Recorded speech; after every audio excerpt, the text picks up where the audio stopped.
bonjour, c'est Radio Bobo, nous sommes en direct de Couleur Café et nous allons interviewer le présentateur de Couleur Café. Depuis combien de temps vous présentez Couleur Café un peu? Ah ouais, moi c'est une grande première, cette année c'est la 20e édition. Donc c'est l'anniversaire du festival qui fête ses 25 ans. Et moi cette année ça fait 20 ans. Tu fais quoi le reste de l'année? Je dors. Non, je dors pas. Mais le reste de l'année en fait je passe beaucoup de temps en Afrique aussi. Parce qu'il y a des projets qui me tiennent à cœur depuis un certain nombre d'années que je veux voir aboutir. Donc moi je suis à cheval entre le Congo et la Belgique. Donc le reste de l'année je travaille sur d'autres projets mais qui ont toujours une touche ou un caractère musical, d'animation, de divertissement. Parce que ça c'est mon domaine. Quel est l'artiste le plus connu que tu as pu présenter ici? Ah la star des stars que j'ai pu rencontrer ici c'est James Brown. Donc James Brown, il faut savoir que c'est on dit le godfather of the funk music, soul music. Donc je veux dire que James Brown, est dans les années où il a commencé à être connu, c'est une année où les artistes noirs menaient un grand combat aux États-Unis. Il a inventé son style et sa musique, et beaucoup d'autres grands artistes se sont inspirés de lui, notamment Michael Jackson et Prince. Donc le fait de l'avoir reçu ici, il est venu 6 mois avant sa mort, le fait d'être monté sur scène avec lui, d'avoir pu causer avec lui, pour moi c'est un honneur immense. Donc voilà. Quand tu dis que tu joues à cheval avec la Belgique et le Congo, c'est que tu viens uniquement en Belgique pour Couleur Café? Non, c'est pas ça. C'est tout simplement parce que j'ai des centres d'intérêt en Belgique et j'ai des centres d'intérêt au Congo et que selon le calendrier, je suis en Belgique ou je suis au Congo. Mais je viens pas juste pour Couleur Café parce que faut savoir qu'ici j'ai un trésor de famille aussi, donc voilà. Tu es le directeur de ce même festival à Kinshasa, c'est ça? Ouais, en fait j'ai créé en 2006 avec le soutien d'ailleurs de Couleur Café un festival qui s'appelle Cœur d'Afrique. Et donc on a fait 5 éditions, on a donné l'objectif c'était donner de la chance, une nouvelle scène à des jeunes artistes de là-bas. Donc on a fait 5 éditions. Et en 2011, on n'a pas pu le faire parce qu'il y avait les élections. Et là-bas, quand il y a les élections, bon, c'est toujours très tendu. Donc, on n'a rien fait. Et en 2012, j'ai amené les Magic System à Lubumbashi.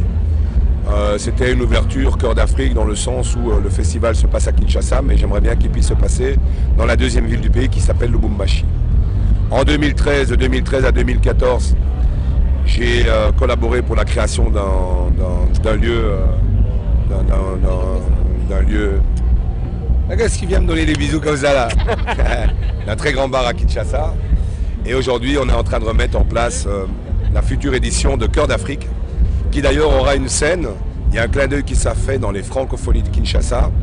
Il y a une scène qui s'appellera la scène Cœur d'Afrique et qui permettra au festival Cœur d'Afrique de rebondir sur tout ce qu'il a déjà pu donner de bon.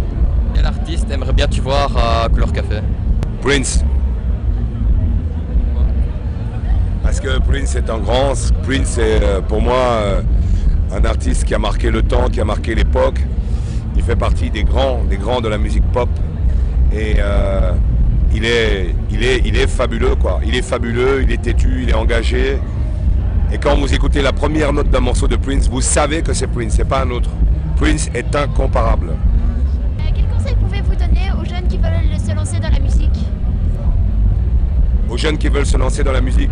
Ouais, c'est toujours difficile de donner des réponses comme ça parce que, alors après, on a toujours l'air d'un vieux réac avec des idées complètement dépassées. Bon, moi j'ai envie de dire, les jeunes qui ont envie de se lancer dans la musique, en fait moi je dis qu'on ne se lance pas dans la musique. On est dans la musique. Et soit on est la musique ou on ne l'est pas.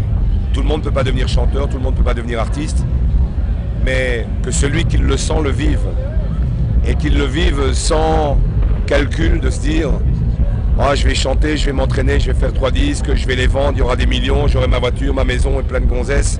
Le côté bling bling là, il faut l'oublier. C'est pas vrai. Ça c'est que du mensonge. C'est beaucoup de travail. Donc, quand on aime la musique, il faut travailler sa musique et puis il faut faire don de soi parce que c'est beaucoup de voyages, c'est beaucoup de sacrifices. En général, quand on est dans ce milieu-là, on voit très peu les gens qu'on aime parce qu'on voyage beaucoup. Voilà, merci d'avoir répondu à nos questions. C'était Radio Bobo. Moi j'ai une question à vous poser. Moi j'ai une question à vous poser. Maintenant c'est moi qui deviens le journaliste. Alors chers amis, expliquez-moi un petit peu qu'est-ce qui vous a motivé à rentrer dans ce projet Radio Bobo. Quelles sont les raisons qui ont fait qu'aujourd'hui, sans crainte, sans peur, vous êtes là et vous osez faire des interviews. À votre âge, c'est quand même assez exceptionnel. Qu'est-ce qui vous a poussé à le faire?